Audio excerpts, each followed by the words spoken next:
1985년 LA는 깊은 밤이 되면 집안으로 침입하는 한 남자로 인해 공포에 사로잡혀 있었습니다.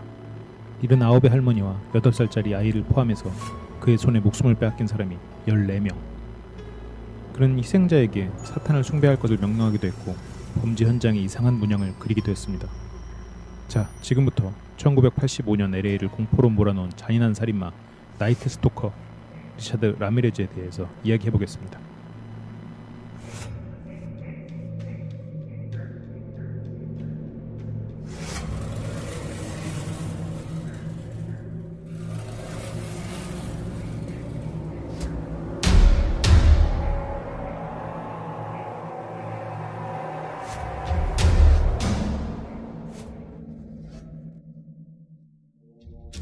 안녕하십니까. 연쇄살인 엑스파일 철철기종입니다. 게스트 썰입니다. 네. 게스트여서 게스트 썰이 아니고 그냥 닉네임 자체가 게스트 썰이에요. 연쇄살인 전문가죠. 아니 뭐 네, 오늘 오프닝에서 들려드린 대로 오늘은 나이트 스토커라는 연쇄살인마예요. 네, 리차드 라미레즈라는 나이트 스토커. 그리고 또 별명이 하나 더 있었는데 엘 마타도르. 엘 마타도르요? 히스패닉 계열에서 살인자다라는 말이거든요. 아, 별명은 아니고 사실 제가 저번에 소개했던 1화를 보면 알겠지만 나중에 천상수배 됐을 때 예. 할머니들이 엘 마타도르 그러면서 이렇게 멕시코계 할머니들이 그렇게 외쳐서 제가 좀 인상 깊게 기억하고 있었습니다. 아, 히스패닉 계열이면 이 살인 사건들 자체가 멕시코나 이런 쪽에서 일어나는 사건인가요? 아, 캘리포니아 주에서 아, 그러니까 캘리포니아 주. 약간 더 좀. 위쪽에서 하는데 더 자세히 얘기하겠지만 리차드 라미레즈의 주요 특징 중 하나가 무차별 살인이라는 거죠. 무차별 살인. 무차별 살인. 보통은 이제 저번에 저희가 소개했던 테드 번디 같은 경우는 백인 여성을 위주로 살인을 했잖아요. 예. 그렇지만 이 리차드 라미레즈 같은 경우는 남녀 노소를 가리지 않고 물론 어린아이는 없지만 보통 남녀 노소를 가리지 않는 그리고 굉장히 좀 연쇄살인범 중에서는 굉장히 좀 독특한 연쇄살인 패턴을 보여주는 범죄자입니다. 그렇군요. 그게 어떻게 보면 우리가 지금 많이 접하는 우리나라의 막 연쇄살인범과 비슷한 느낌 아닌가요? 그렇진 않아요. 그러니까 요즘에 막 오원춘 막 이런 사건들. 아, 오원춘 같은 사람. 예. 아, 그렇죠. 오원춘 같은 사람은 이제 연쇄살인마가 아니라 이제 단독 살인이라서 살인이 한 번이라서 이 사람의 경량성을 알 수가 없지만 우리가에게 익숙해져 있는 이름들을 보면 보통은 강간살인마 이런 이제 성범죄 경우가 많은데 리차드 라미레즈 같은 경우는 본질은 제가 봤을 때는 강도살인마에 가깝지 않나 생각하고 있습니다. 아, 그렇군요. 예. 그 이름으로 듣고 저희가 이제 설명을 해드려서 이제 아셨겠지만 리차드 라미레즈는 일단 그 이민을 해온 세대인 거죠, 그러니까. 예, 그러니까 자기 아버지가 와서 자기는 텍사스에서 태어난 그런 케이스죠. 이 사건은 미국에서 일어났지만 이 사람은 이제 히스패닉 계열의 이름에서 들으시다시피 라미레즈라는 이름 그 이 성이죠. 예, 라미레즈 성이죠. 원래는 리카르도 라미레즈가 맞을 것 같은데 미국인이다 보니까 리차드 라미레즈라는 미국인 전문가가 쓴 책에서 리차드 라미레즈의 주요 특징 중 하나가 이 사람이 소수인종이다. 소수인종 그러니까 히스패닉 계열에서 나온 살인마다 이런 식으로 소개를 하고 있습니다. 아, 그렇군요. 원래는 리카르도겠네요. 리카르도가 맞겠죠. 아니, 히카르도인지 리카르도인지 모르겠지만 어쨌든 리차드는 아닐 겁니다. 아, 그렇군요. 그럼 이제 쭉 얘기를 해보죠. 이 나이트 스토커라는 별명이 참 재밌는데 그런 얘기도 이제 뒤에 들려주시고 예. 먼저 리차드 라미레즈의 이런 환경에 대해서 조금 자세히 얘기를 해보죠. 네. 이민을 해온 사람이다. 네. 나는 이런 설정이 아니죠. 이건 실제 사건이니까. 네. 이런 사실이 굉장히 흥미로운 부분이 있어요. 네, 그렇습니다. 본인은 분명 미국에서 태어났지만 예. 이제 영어도 할 줄 알고 그 에스파냐어, 스페인어도 할 줄 아는 그런 세대거든요. 예, 어찌 보면 2세대라는 거죠. 네. 자기 아버지는 이제 멕시코에서 경찰을 했다고 해요. 그런데 이민을 와서 이제 뭐 말도 못하고 그러니까 뭐 공권력도 뭐 아무 상관도 없는 그러니까 철도 관련 육체 노동자를 했다고 합니다. 아, 그렇군요. 네. 이 아버지 입장에서는 굉장히 자식들을 위해서 희생한 삶을 살았다라고 생각할 수도 있겠네요. 네, 아니 뭐 그 연구 결과가 다양한 이제 가정 환경에 대한 평가가 있지만 대체적으로 아버지가 좀 아버지에 대해서 우호적인 경험이 많아요. 이제 뭐 아버지가 딱히 많이 폭력적이지도 않았고 리차드 라미레즈 형제가 어떻게 되는지는 정확하게 알지 못하지만 좀 많았던 것 같아요. 그런 다 대가족을 부양하는데 있어서 굉장히 열심히 일하셨던 그런 사람 같습니다.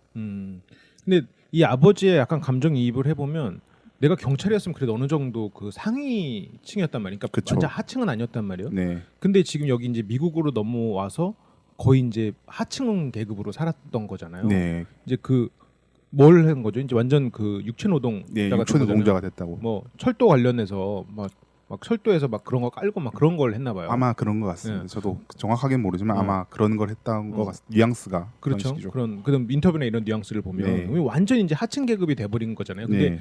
그 하층 계급이 된 건 순전히 어쩌면 이제 자식 너네들을 잘 되라고 그러는 거야. 뭐 이런 느낌의 이제 아버지가 항상 네. 그런 주입식 혹은 아니면 그런 한탄을 가지고 있는 사람이지 않았을까라는 그런 소설을 한번 써볼 네. 수 있겠네요. 아무래도 그러니까 자식을 위해서 헌신하는 것만큼 음. 자식에 대한 기대가 큰데 음. 그렇지 못할 때 자식에 대해서 낙담하는 게 그게 또 어찌 보면 이제 뭐 음. 폭력적으로 변할 수도 있는 요소가 있겠죠. 그렇죠. 실제로 리차드 라미레즈가 음. 어릴 때 머리를 2번 다칩니다. 어. 머리를 크게 2번을 다쳐요. 제가 어. 저번에 아, 마지막에 전두엽 얘기했듯이 얘기하면서. 전두엽 얘기를 했듯이 음. 어릴 때 제가 알기로는 2살, 5살 이런 경우로 알고 있는데 뭐 그게 리차드 라미레즈에게 어떤 영향을 줬을지도 모른다고 생각합니다. 그러니까 아버지는 그러니까 어찌 보면 이제 멕시코 계열에서는 뭐 대가족에서는 이 정도의 체벌은 당연하지 이런 식일지도 모르지만 리차드 라미레즈에게 어쩌면 악영향을 끼쳤을 수도 있다는 거죠. 그럴 수도 있겠네요. 네. 그런 걸 보면 참 그 유비 아들은 다행이에요. 사이코패스가 안 돼서. 유비 아들은 그냥 절제심이 없었던 것 같습니다. 네, 그렇군요. 그 좀 계속 얘기를 해보면 그럼 그 형제들은 별 문제가 없었나요? 형제들은 딱히 문제가 없었는데 네. 사촌 형이 굉장히 문제가 있는 사람이 한 명 나왔죠. 아, 그래요? 네, 사촌 형이 미구엘이라고 해서 음. 이 친구가 1.5세대 그러니까 뭐 자기 어렸을 때 이민을 왔다든지 아니면 2세대 이런 케이스인데 이 미구엘 혹은 마이크라고도 번역이 되고 있는데 아, 이 사람이 미구엘 라미레즈죠. 그러니까. 미구엘 라미레즈일 확률이 높죠. 마이클 라미레즈라는 이름으로 불리고 근데 원래는 미구엘이겠네요. 미구엘이죠. 예. 그 친구가 예. 연쇄살인범이 됐을 확률이 굉장히 높은 사람이에요. 아, 그래요? 예. 어. 근데 이 친구는 운 좋게도 라미레즈랑 나이 차이가 좀 났었어요. 그러니까 네. 베트남 전쟁에 예. 그린베레로 갔습니다. 그린베레 아. 출신으로 갔어요. 제가 해병대가 그린베레인가 헷갈려서 그냥 예. 해병대라고 소개했었는데 예. 그린베레가 맞아요. 그렇게 참전을 했는데 이 사촌 형이 굉장히 폭력적인 사람이에요. 그러니까 물을 만났네요, 아주. 전쟁터에서 끝장났죠. 이 네. 사람은 뭐 진짜 적군을 베서 시체 위에서 폴라로이드 사진을 기념 사진을 막 찍고 여자들을 포로인지 그냥 민간인인지 모르지만 강간을 하면서 그것도 그 폴라로이드 사진을 찍고 뭐 여자 목을 잘라서 그 사진에 막 웃으면서 폴라로이드 사진을 찍는 등 이런 짓들 많이 했어요. 사실 지금 사회 그때 SNS가 없어서 다행이네요. 진짜. 뭐 있었으면 난리 났죠. 지금 그런 완전 어쩌면 이 사람도 사실은 군대를 가면 안 되는 사람인데 간 것 같아요. 제가 봤을 때는. 그 갔다 와서 아마 이제 미국으로 돌아왔을 때는 퇴역 군인이 됐는가 봐요. 이제 그 더 이상 이제 복무를 못 하고 퇴역 군인이 됐는데 번번한 직업도 없이 이제 거의 뭐 전쟁 상황에서 이제 일반 사회로 돌아오는데 이거 적응을 못하기 시작한 거죠.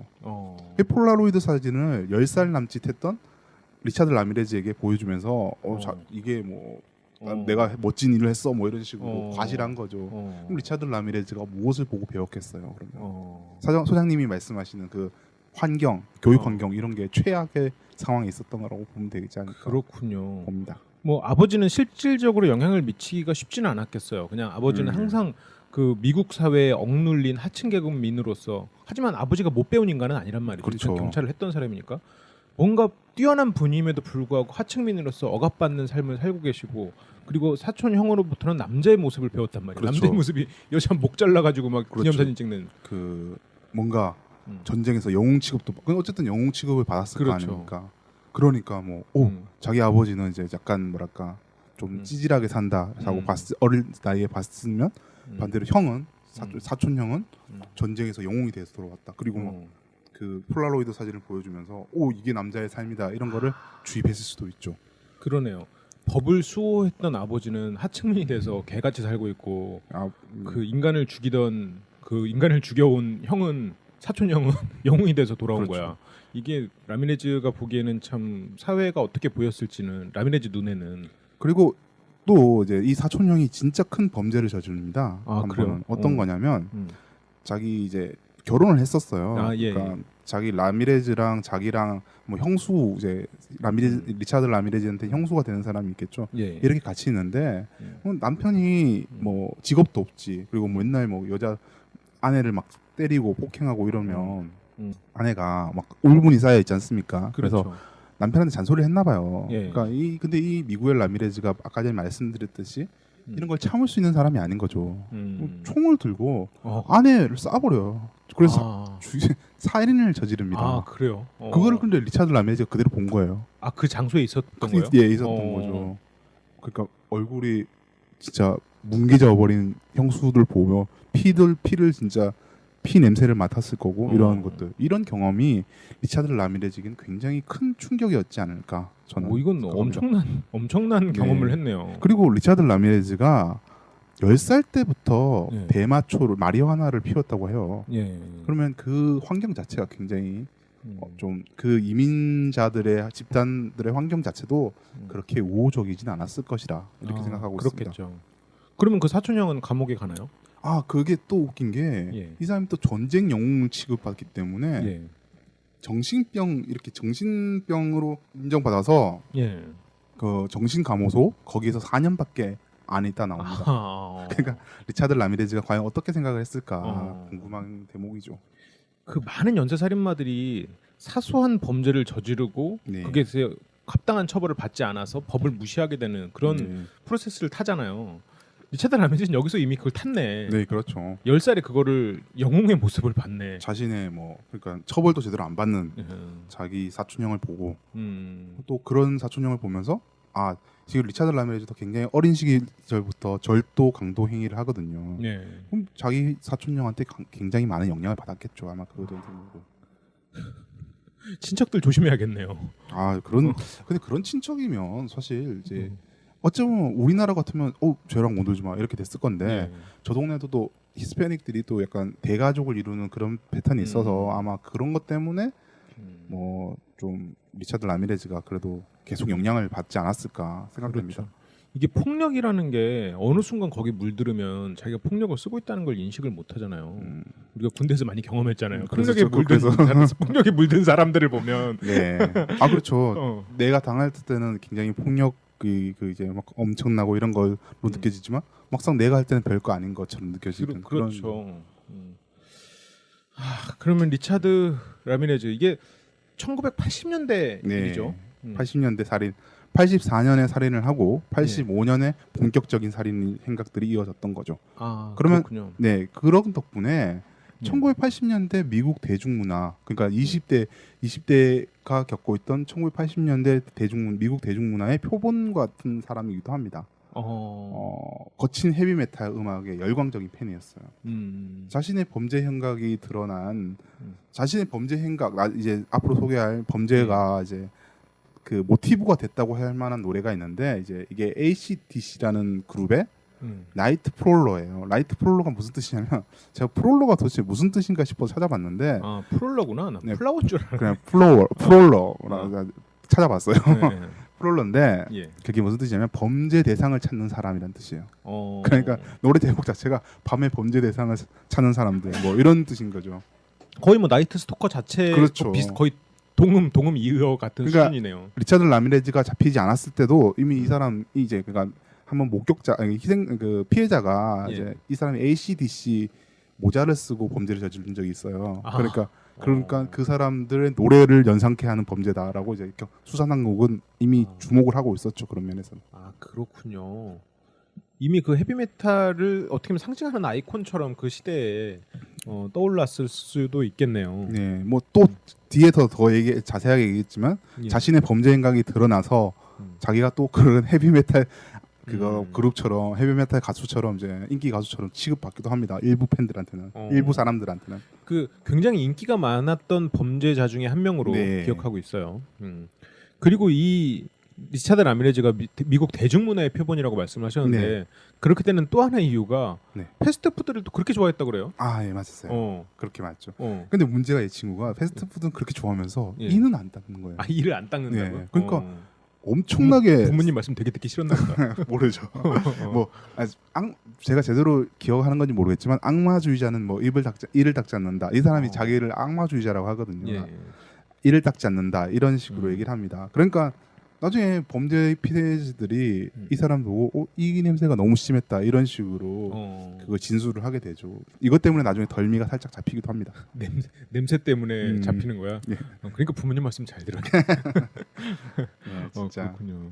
이를 똑바로 닦아야 됩니다. 이를 닦지 않았다. 이거는 어떻게 보면 그냥 단순히 부모님이 시킨 것에 대해서 무조건 반대로 살아간다 이렇게 볼 수도 있지만 네. 무언가 상징적인 의미가 확실히 있는 것 같아요. 악마 숭배주의자라고 했던 것도 네. 그렇고 뭔가 그 자기의 브랜드를 확고하게 잡아온 거야. 이 사람도 지금 나는 악마다, 악마 숭배자다. 맞아요. 그러니까 이 나이트 스토커라는 연쇄살인마들마다 이렇게 다 매스컴에서 이름을 붙여주잖아요. 네, 그렇죠. 그 매스컴에서 붙여준 이름 중에 제일 그럴듯한 이름이 붙은 게 지금 리차드 라미레즈라고 저는 생각하거든요. 그러니까 입에 딱 붙잖아. 나이트 스토커 이렇게 하는 게. 그러니까 보통은 뭐 리퍼, 네. 부처, 킬러 뭐 이런 쪽으로 붙이는데 나이트 스토커는 뭔가 좀 그런 어감하고 좀 다르면서도 굉장히 좀 그냥 음산하다? 그렇죠. 약간 안티히어로 쪽에 붙여도 딱 썩히 이상하지 않아요. 네, 맞아요. 배트맨 옆에 사이드킥이 나이트 스토커야. 그래도 이름이 어울리잖아요. 그렇죠. 그런 약간 그런 게 있어요. 그러니까 단순히 그냥 악당의 그런 느낌이 아니라 물론 이 연쇄살인범은 완전히 악당이지만 그렇죠. 매스컴에서 붙여준 이름은 상당히 그 사람들에게 혹할 수 있는 그런 이름이란 말이죠. 네, 그렇습니다. 그러면 리차드 라미레즈의 이제 범죄를 좀 분석을 해보죠. 그 리차드 라미레즈가 범죄를 저질렀던 것들을 아까 게스트 썰이 얘기를 해줬는데 이것은 성에 관련된 범죄가 아니라 본질이 강도다라고 말씀을 했어요. 정확히 말하면 본질은 강도와 강간인데 오히려 강도에 더 무게가 있었던 그 연쇄살인마였던 것 같아요. 물론 이제 여성 그 피해자한테 항상 강간을 시도하고 강간을 합니다. 뭐 가끔씩 이거 좀 슬픈 얘기라긴 하기도 좀 그렇고 발기가 안 돼서 강간에 실패하는 경우도 많아요. 그런 경우는 근데 나는 슬프다고 그러면 피해자 입장에서 얘기할 줄 알았더니 라미레스 입장에서 슬픈 걸 근데 얘기하고 이게 있어요. 문제가 뭐냐면 강간이 발기가 안 돼서 강간에 실패해서 또 다른 살인 그 사건에서 다른 분들로 넘어가서 또 살인을 저지르는 거죠. 그게 살인이 더 확장되니까 슬픈 얘기일 수 있겠네요. 그래서 방금은 좀 솔직히 부주하게 얘기하는 건데 억지로 이어 맞추자면 그렇게 되는 거죠. 그러니까 강도 강간이 이제 중에서도 근데 강간은 뭐 이제 하는 범죄고 그냥 같이 부수적인 거고 오히려 본질은 강도 쪽에 저희 더 무게가 있지 않았나 저는 그렇게 판단하고 있습니다. 그러니까 어쨌건 강도를 하기 위해서 범죄를 저질렀다. 네. 자기 뭐 성적 억압이나 이런 걸 막 분출하기 위한 인간은 아니었다라는 거죠. 일단 동기 자체도 그렇고 범죄 대상을 고르는 것도 다 그런 맥락에서 가는 거죠. 일단 본질은 이 사람은 직업이 없는데 강도와 절도로 이제 생계를 유지해가는 타입이었어요. 그러다 보니까 차량 절도 행위도 많았고 연쇄살인도 그런 형식으로 갑니다. 그 다음에 그렇게 되면서 범죄 대상도 아까 전에 말씀드렸듯이 무차별, 그냥 굉장히 다양해요. 특히 그러니까 성적인 것을 그러니까 강간을 목적으로 한다면 그렇게 확장되지 않겠죠. 그렇죠. 그러니까 간단한 얘기지만 저번에 우리가 테드 번디 얘기하면서 야 어떻게 두 명을 거의 비슷한 시간대에서 납치를 할 수 있었을까? 보통은 혼자도 이제 강간하면서 이제 고문하고 이런 케이스가 많은데 왜냐하면 그것도 위험하거든요. 본인한테는 그렇죠. 연쇄살인마 본인한테는 위험하거든요. 근데 이 친구 같은 경우는 리차드 라미레즈 같은 경우는 그냥 가정집에 침입을 해서 그 남녀가 같이 있는 공간에서 남녀가 같이 있는데 그냥 범죄를 저지릅니다. 남자를 먼저 살해하고 총으로 쏴버리고 강도를 하고 강간을 벌이고 이게 그 사람의 특징인 거죠. 보통은 그렇게 안 하잖아요. 왜냐하면 남자는 의외로 쉽게 안 당하거든요. 그렇죠. 그러니까 그리고 지켜야 될 게 있으면 또 어떠한 힘을 발휘할지도 모르니까. 그렇죠. 그러니까 실제로 리차드 라미레즈가 총을 쐈는데 안 죽은 머리에 네 총알이 박혔는데 리차드 라미레즈와 격투를 벌여서 리차드 라미레즈 쫓아내서 추격한 피해자도 있었어요. 남자분. 뇌가 좀 작았나요?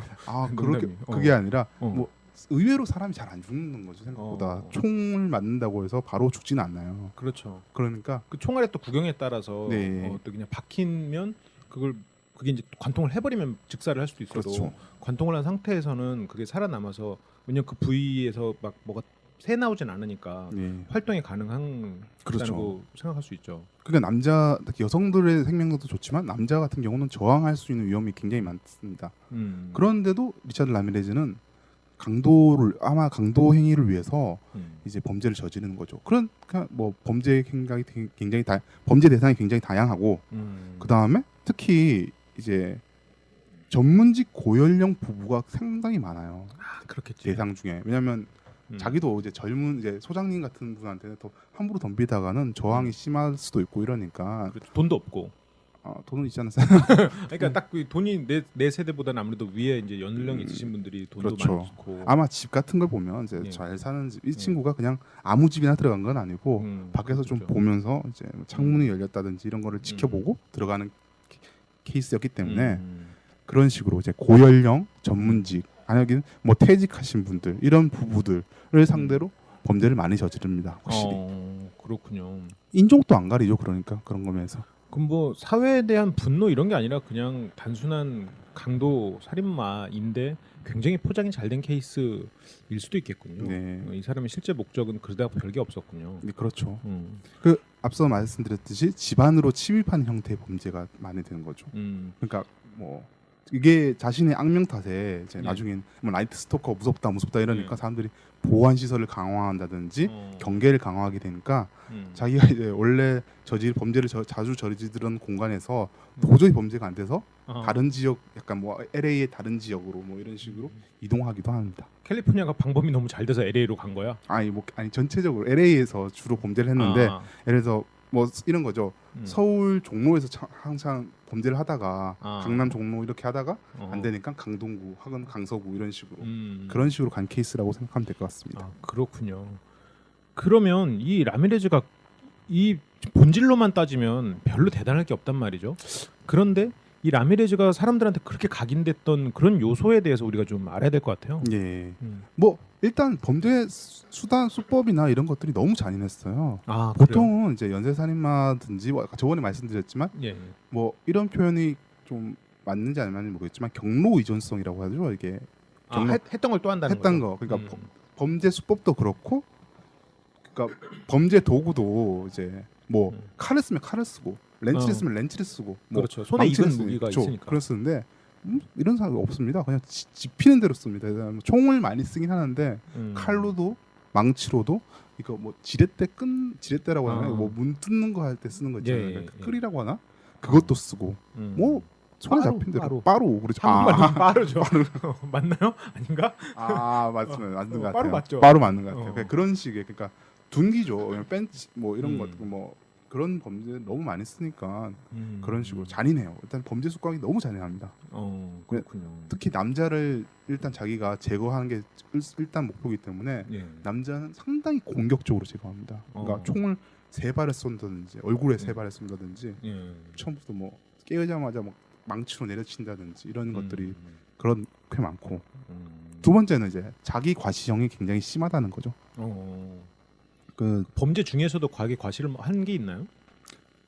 그러니까 자기 아까 전에 말씀드렸듯이 악마 숭배자라고 했잖아요. 예. 그거를 통해서 자기 자신을 과시하려는 경향이 있었던 것 같습니다. 제가 봤을 때는 어떤 거냐면 피해 여성 중에서 강간을 당하면서도 자녀를 보호한다든지 아니면 자신의 목숨을 보호하고자 이제 굉장히 좀 고분고분했던 상대들이 대상이 몇 명이 있었어요. 한 2-3명 있었던 걸로 알고 있는데 그런 여성들을 상대로 목숨만 살려달라. 내가 하다는 대로 다 하겠다. 하니까 그런 여성이 있었군요.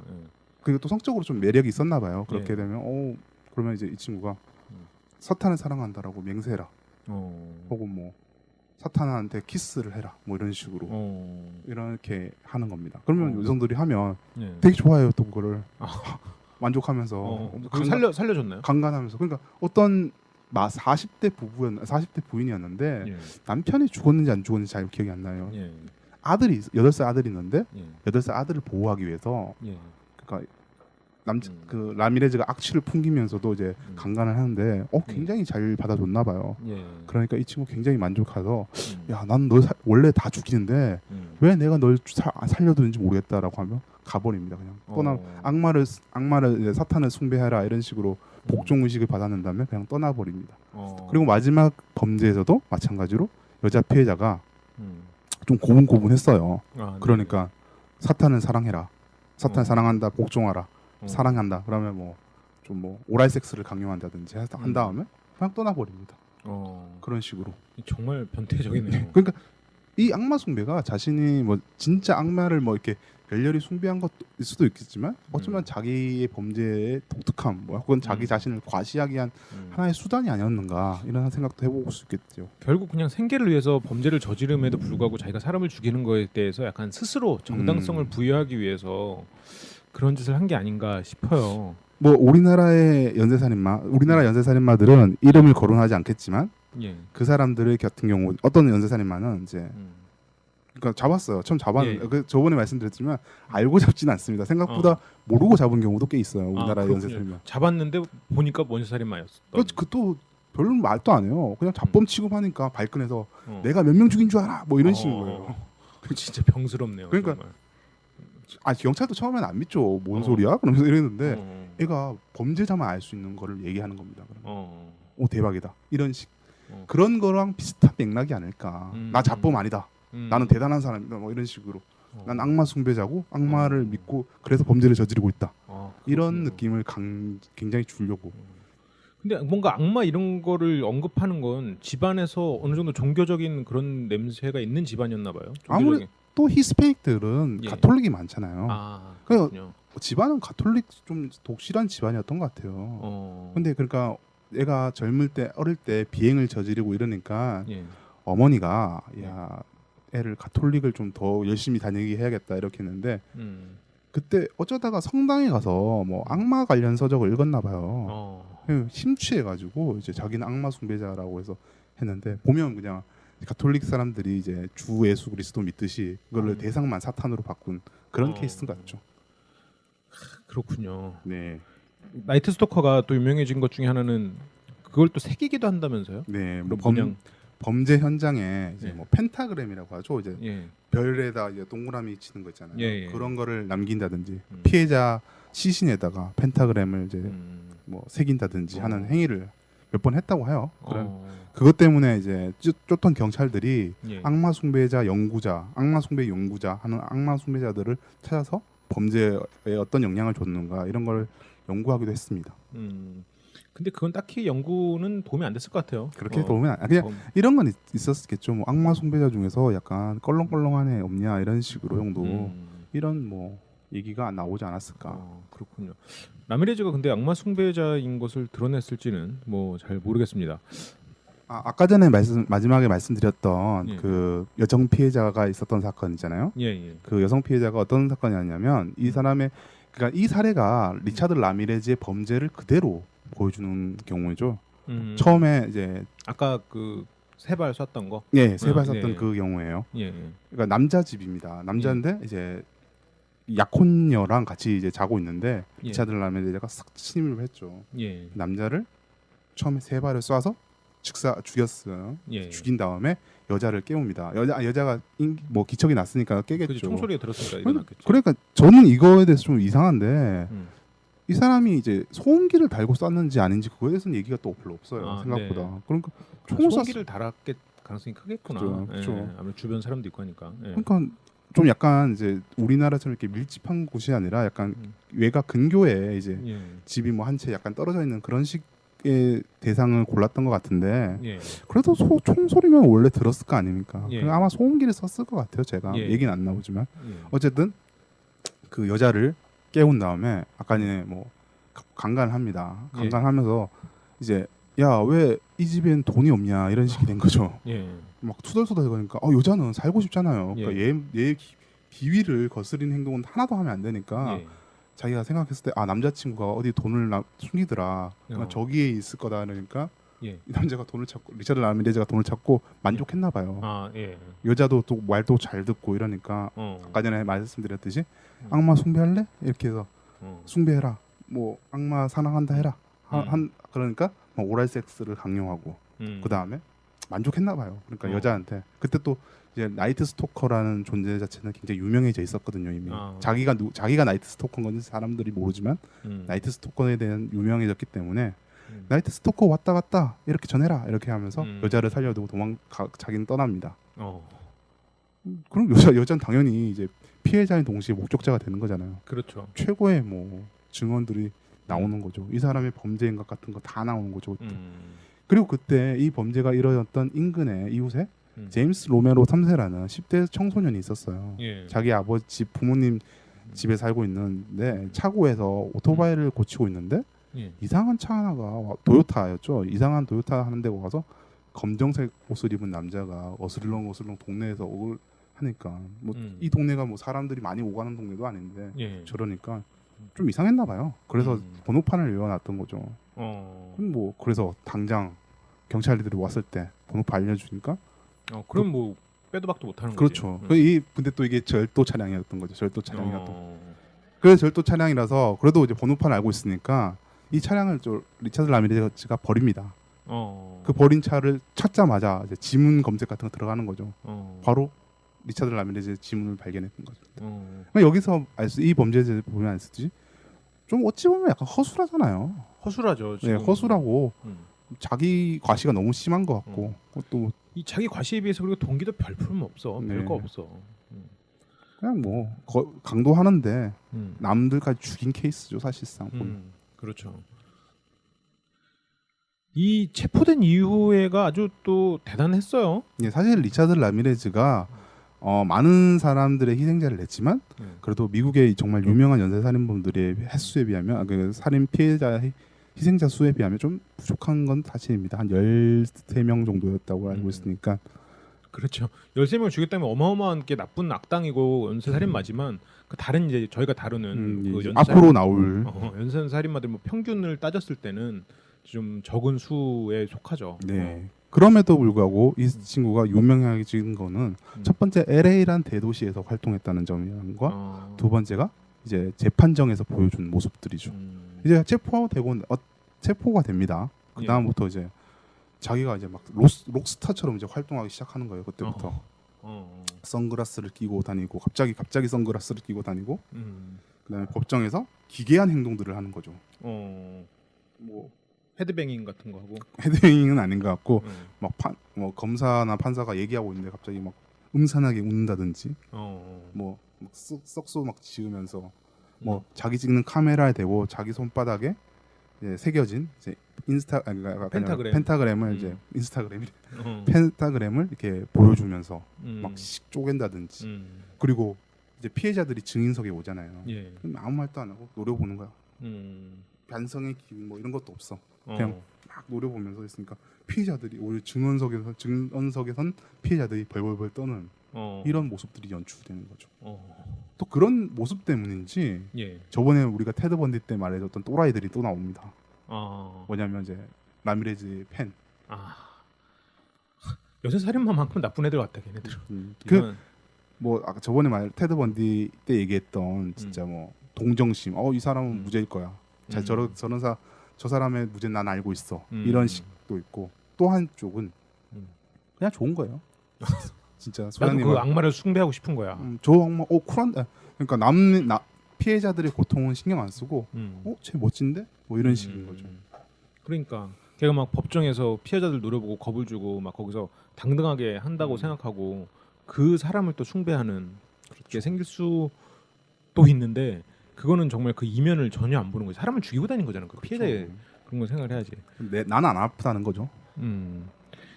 라미레즈도 팬들이 굉장히 열정적이고 결국 라미레즈 여성 팬하고 또 막 뭐 있지 않았어요? 라미레즈도? 그렇죠. 이번 여성은 더 웃깁니다. 저번 여성보다. 도린 리오이라는 이름이에요. 이거 이름도 까발려야 돼. 이런 사람들. IQ 150이래요. 152. 그러니까 뭐 이게 과장됐을 수도 있겠죠. 근데 어쨌든 확실한 거는 영문학 석사 자격증을 따고 있고 프리랜스 편집장, 뭐 편집도 하고 뭐 이랬다고 하네요. 그런 사람이 라미레즈의 열렬한 팬이 됩니다. 굉장히 상위층의 여성이네요. 그렇죠. 결국 라미레즈가 1985년에 체포를 되는데 88년에 그렇게 막 교도소에서 반대하고 못하게 하려고 했는데도 결국 두 사람은 결혼을 합니다. 도린 리오이랑. 근데 도린 리오이가 문제는 라미레즈보다 제가 정확하게 모르는데 제가 계산했을 때는 13살이 많아요. 그 여자가 13살이 많은 거죠? 그러면서 그러니까 결혼한 이후 계속 리차드 라미레즈는 무죄다. 움직일 수 없는 증거들이 이렇게 많은데도 불구하고 무죄다. 나는 그 남자의 무죄를 알고 있다. 뭐 이런 식으로 인터뷰를 해서 사람들이 뒷목을 잡게 만듭니다. 어떤 사람들은 이 여자가 정말 남자를 이용하고서 자기 이제 유명세 한번 떨쳐보려고 이용하고 있는 거 아니냐 이런 얘기를 많이 나오기도 하죠. 아 그렇군요. 이 도린 리오이라는 이름은 되게 어느 계열인지 잘 가늠이 안 되는데. 뭐 그렇죠. 이게 도린 리오이라 읽는지도 몰라요. 저도 이제 영어 쪽으로 봐서 봤는데 정확하진 않습니다. 그냥 아마 저렇게 읽지 않을까 저는 그렇게 생각하고 있어요. 제가 참고한 블로그도 이제 그렇게 쓰고 있었고. 이 라미레즈가 이 범죄자로 활동하던 게 그러면 라미레즈는 20대 예, 죠? 25살 때. 그러니까 25살. 1960년생이니까 우리 나이로 따지면 24, 25, 26 이때 활동했던 거죠. 그렇군요. 완전 어릴 때죠. 그렇게 되다가 도린 리오이를 만난 13살 많았으니까 도린 리오이는 거의 30대 후반 뭐 이렇게 됐겠네요. 그러니까 그때 결혼한 거는 이제 예. 그 3년이 지난 체포된 지 3년이 지난 뒤니까 도린 리오이는 41 이런 식이죠. 41 리차드 라미레즈는 28 이럴 때 결혼을 한 거죠. 그렇군요. 이게 참 상식적으로는 이해가 안 가는 여러 가지 요소들이 있습니다. 근데 어쨌건 라미레즈도 팬클럽을 넘어서 결혼까지 네. 하는. 그래서 라미레즈가 그 테드 번디의 여자는 네. 결국 테드 번디를 떠났잖아요. 네. 결혼을 했어도 아이를 낳았다는 뭐 그런 말을 하긴 했지만 네. 이 도린 리오이도 계속 라미레즈 곁에 있나요? 아니면 이 도린 리오이도 테드 번디 여자처럼 떠나나요? 아 테드 번디 여자처럼 떠났다는 기록은 잘 없어요. 저도 확인을 못했고 2007년인가까지는 자신은 인터뷰에서 내 남편의 그걸 무죄를 난 믿고 있다 이런 식으로 인터뷰를 한 걸로 기억하고 있습니다. 그러면 리차드 라미레즈는 그 결국 사형을 당했고 도린은 지켜줬다는 거네요. 아 아니요. 이 아니, 사형을 선고받습니다. 사형을 선고받고 확정 판결이 났는데 캘리포니아 주가 사형 집행을 안 했나 봐요. 그러니까 그러니까 2013년 7월에 사망을 2013년 아니 9월인가? 2013년 9월에 암의 일종으로 사망을 합니다. 2013년이요? 예, 굉장히 오래 살았죠. 그러니까 인터넷에 찾아보면 2007년에 이제 머그샷이라고 해서 이렇게 들고 찍는 거 있잖아요. 예. 그거는 2007년 머그샷은 있어요. 그건 제가 봤는데 그러니까 그때까지는 아직 살아 있었죠. 아 그러면 뭐 자기 천수를 다 하고 갔네. 사실상 다 하고 간 거죠. 이 희생자들의 또 고통이 이만저만이 아니었을 겁니다. 그 다음에 뭐 인터뷰한 것도 있었다고 하더라고요. 제가 저 잠깐 봤는데 그게 언제 인터뷰한 건지 모르겠지만 적어도 한 체포된 지 한 몇 년 뒤에 이제 인터뷰하는 걸 제가 봤었는데 뭐라고 하던가요? 리포터가 물었죠. 당신은 누굽니까? 그러니까 한 5초, 6초, 7초 정도 대답이 없다가 just a guy. 나는 그냥 평범한 남자야. 뭐 이런 식으로 대답을 해서 야, 좀 그렇더라고요. 제가 보고 있는데도 스스로 평범한 남자라고 말하고 자기 천수를 누리고 살다가 갔네요. 그렇습니다. 아무튼 그렇습니다. 뭐 한 가지 여담으로 더 말하자면 원래 최초 범죄는 1984년 6월 28일 79세 제니 빙코라는 할머니를 대상으로 한 강간 살인으로 알려져 있었어요. 그런데 79세 할머니를 강간했다고? 네, 뭐 상관없다는 거죠. 1984년 4월 10일에 메이 렁인지 메이 릉이라는지 읽는지 정확하게 모르겠는데 9살 난 소녀가 있었어요. 거기 사체가 발견됐는데 4월 10일에 그러니까 사체가 발견된 거죠. 살인은 아마 그 전에 이루어졌을 거고 발견했는데 그때 뭐 DNA가 나왔나 봐요. 근데 그때는 기술력 부족으로 이제 누구 건지 몰랐는데 누구의 DNA인지 몰랐는데 나중에 대조 작업을 하다 보니까 이게 리차드 라미레즈의 DNA로 판명납니다. 2009년쯤이었을 거예요. 그래서 결국 리차드 라미레즈의 손에 희생된 사람은 14명으로 늘어나게 됩니다. 그 전에도 뭐 범죄를 했을지 알 건 없네요. 그렇죠. 연쇄살인범들의 가장 큰 문제점이 이거예요. 자기 범죄를 과장하는 사람도 있고 반대로 자기도 기억을 못하는 거예요. 너무 많이 죽이다 보니까. 그래서 자기 그러니까 예를 들어서 뭐 사람 죽인 거를 기념하는 사람도 있겠죠. 연쇄살인마긴 하지만 그냥 지나가듯이 뭐 의미 없이 죽여버리고 그냥 자기도 언제였지? 뭐 이런 식으로 하는 경우도 있던 거죠. 그 옛날 만화 중에 유명한 대사가 있어요. 막 악당한테 너 이렇게 사람 많이 죽여? 도대체 몇 명이나 죽인 거야? 근데 악당이 말해요. 너는 밥을 먹은 횟수를 기억할 수 있나? 그 대사가 되게 유명한 대사거든요. 약간 병맛 대사였어요. 그러니까 만화 자체는 약간 병맛스럽게 해서 약간 과장된 코미디. 그러니까 그 정극인데 약간 과장된 코미디에서 그게 되게 많이 패러디가 됐거든요. 웃기게. 근데 이 사람은 진짜 그럴 것 같아. 공공의 적 그거 이제 보면 사람이 사람 죽이는데 왜 죽였냐 그러니까 사람이 사람 죽이는데 이유 있냐 뭐 이런 식으로 잘 모르는다는 뭐 무관심하다는 듯이 얘기하는 그런 케이스하고도 비슷하다고 할 수 있죠. 그렇군요. 이게 그러니까 거의 이 기록만 봐도 최초 살인은 9살, 그 다음에는 79살. 그렇죠. 그것도 둘 다 이제 DNA가 남았다는 건 강간 살인이었다는 얘기죠. 그런 것 같습니다. 그럼 메이릉이라는 이름 봐도 알겠지만 동양계 같아요. 이 사람은 또. 그렇죠. 동양계. 갑자기 그다음에 뭐 백인. 흑인이 있었는지 없었는지 정확히 모르는데 동양계가 꽤 많이 죽었어요. LA 근교에 살다 보니까 아마 좀 뭐 대만계 이런 부부도 많고 여대생도 죽었고 뭐 이런 케이스입니다.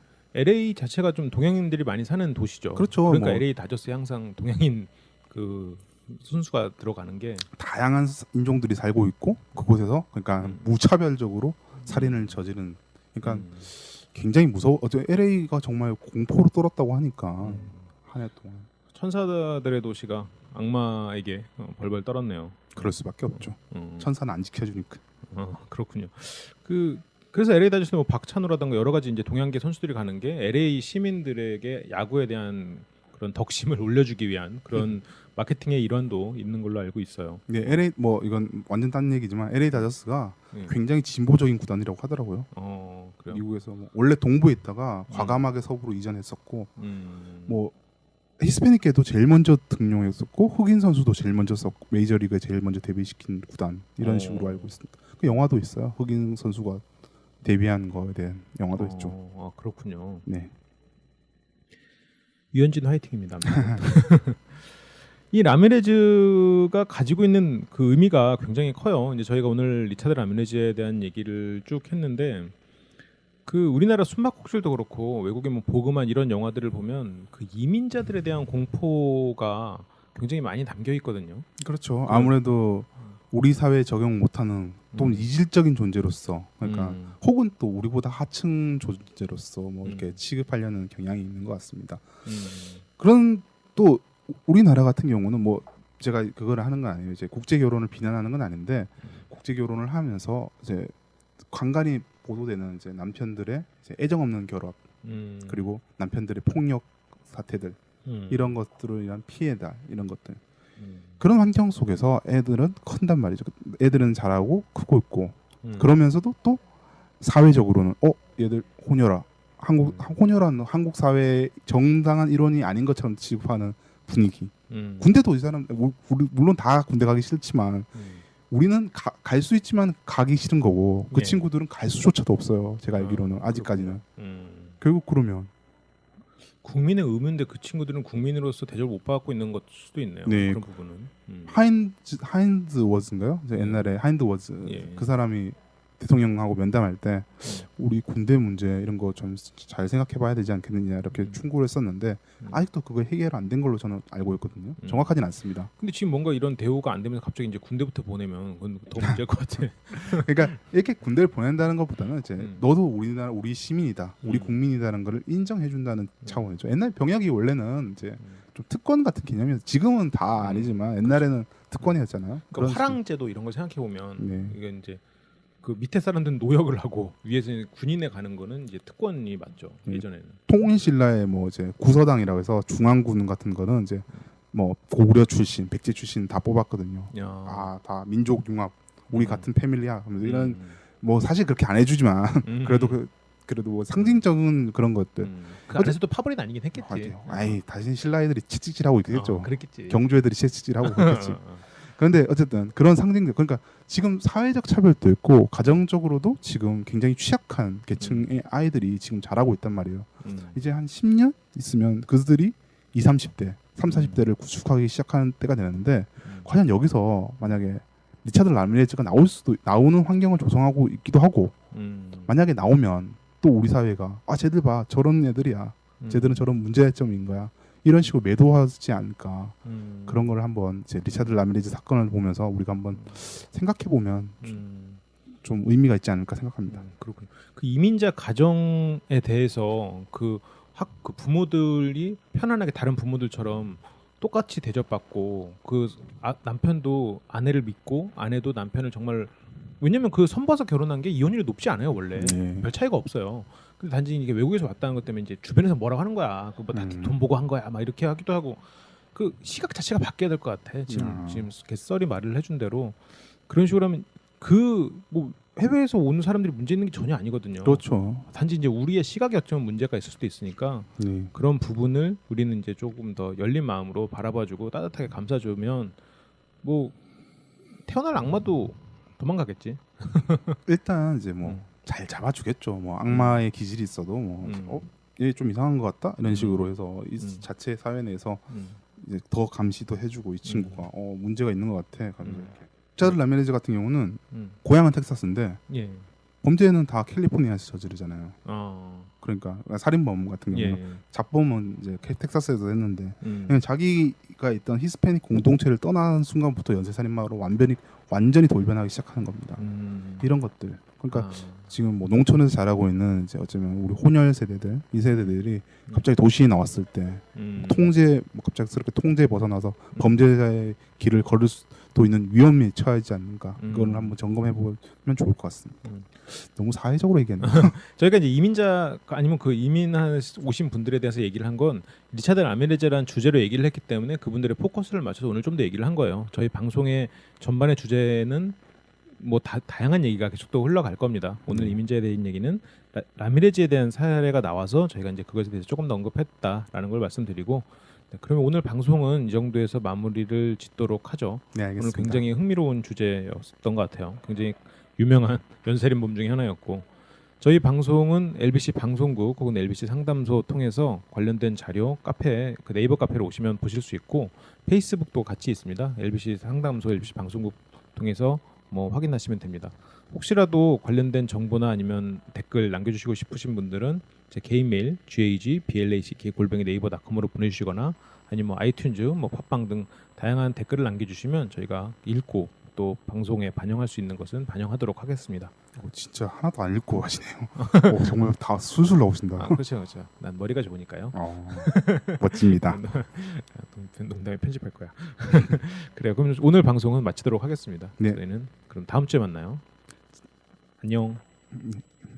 나한테 고개를 꾸벅 인사했어요. 썰빵이. 목례를 했습니다. 목례를 했습니다. 안녕이라고 말 안 하고. 아니 그러니까 이게 너무 분위기가 그래서 네네.